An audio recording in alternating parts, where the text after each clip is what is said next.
I want to address why I think this is insufficient. There seems to be a misunderstanding that the commanders are not taking the judgments of their JAG. They are. In fact, they only disagree with their JAG 1% of the time, less than 1%. It's very rare when commanders are disagreeing with their JAG. That's not our problem. So all this transparency and review is excellent, but it's not solving a given problem. That is not a problem we have today. The problem is very clear because the victims have told us what it is.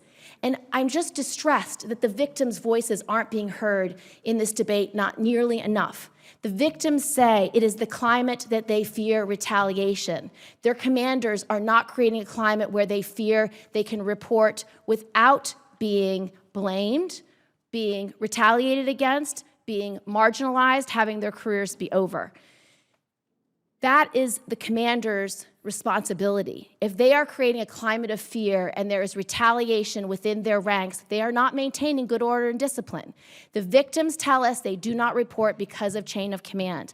So I disagree with the statements today and previously that the chain of command at the disposition phase is the problem. It's not that their decision's wrong. It's that they are the decider, and the victims have said, I'm not reporting because it's within the chain of command. And for the JAG lawyers that are making these recommendations, those JAG lawyers are in the chain of command. It would be like my general counsel making a recommendation to me. It's entirely within the chain of command.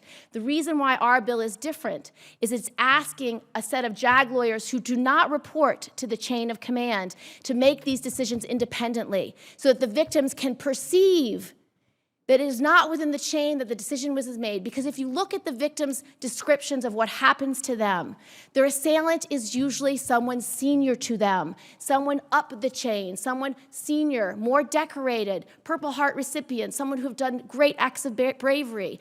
And they see that the chain of command will not be objective. There's no objectivity in the decision that's being made about whether or not to prosecute.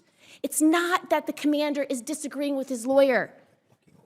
It's that the victim fears retaliation. So we look at our allies, the allies we fight with every time we need an ally in war. Look at Israel, look at the UK, look at Canada, look at Germany, look at Australia. They've made this decision already because of the objectivity problem and because of reporting issues. In fact, in Israel, because they've done some high-level prosecutions in the last 5 years, their reporting has increased by 80%. What would that mean if our reporting increased by 80%? It would mean we wouldn't have 3,300 reported cases. We'd have tens of thousands of reported cases.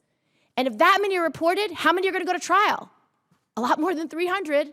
Even with an aggressive commander, you might get more. But a lot more are going to trial if you increase reporting. So to increase reporting, let's just listen to the victims. They say it's in the chain of command. That's why they're not reporting. So we can believe them, or we cannot believe them. Many here don't believe the victims. They don't believe the victims. They don't believe chain of command's the problem.